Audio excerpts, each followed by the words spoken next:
सुनो रे राम कथा, सुनो रे राम कथा, सुनो रे राम कथा, सुनो रे राम कथा, सुनो रे राम कथा, सुनो रे राम कथा।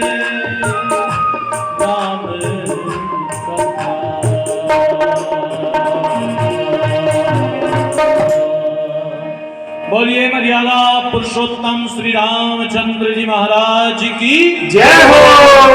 बोलिए महर्षि देव दयानंद जी महाराज की जय हो। जुड़िएगा, मैं आपसे चर्चा साझा कर रहा था मर्यादा पुरुषोत्तम भगवान श्री रामचंद्र जी महाराज की कथा के प्रसंग में।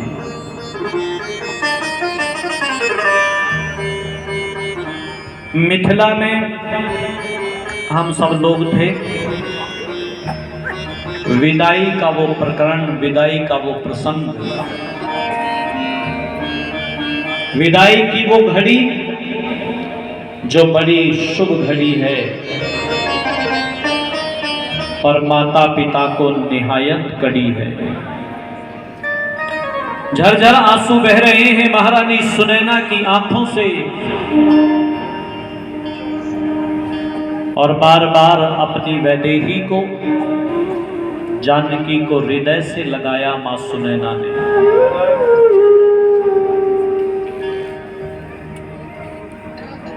जनक नंदिनी मां की तरफ देख करके यूं बोली, मां बेटी तो पराया धन होती है, उसे एक ना एक दिन मां के आंचल की छांव से दूर जाना ही होता है, बाबुल के आंगन को छोड़ करके जाना ही होता है।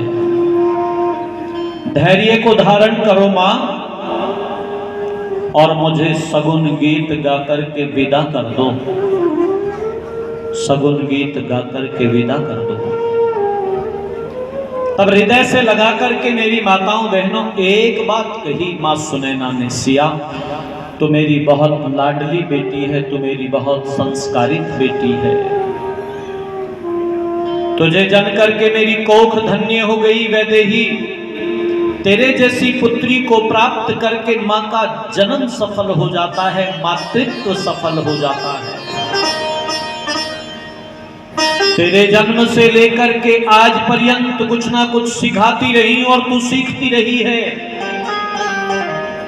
लेकिन मानव का स्वभाव है कि वो सारी बातें याद नहीं रखता, बहुत सारी बातें भूल भी जाया करते हैं। सिया तू भी भूल गई होगी, पर आज जो मैं तुझे कहना चाहती हूं ना, मेरी बिटिया अपनी साड़ी के पल्लू में गांठ बांध करके मेरी उन बातों को ले जाना, उनको मत भूलना बिटिया। चलते समय पर एक संदेश अपनी वैदेही को दे रही है मां सुनैना। और मेरी माताओं बहनों, ये संदेश मां सुनैना ही नहीं दे रही है, आप में से हर वो मां सुनैना है जो अपनी बिटिया को विदा करती है।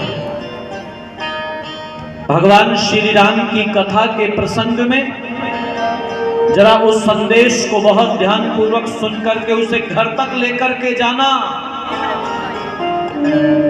बोल रही थी, कह रही थी मां सुनैना कि मानिए रे सीता मेरा कहना, इस भांति रहना, जाके ससुराल में बहुत कुछ पड़ेगा बेटी सहना, पर कुछ ना कहना, जाके ससुराल में। मानिए रे सीता मेरा कहना, इस भांति रहना, जाके ससुराल में। स्पीकर गड़बड़ है भैया, इनको देख लीजिए आप प्लीज।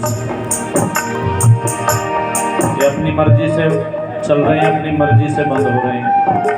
साउंड बहुत अच्छा है आपका, नो डाउट, थोड़ा सा संभाल लो इसको।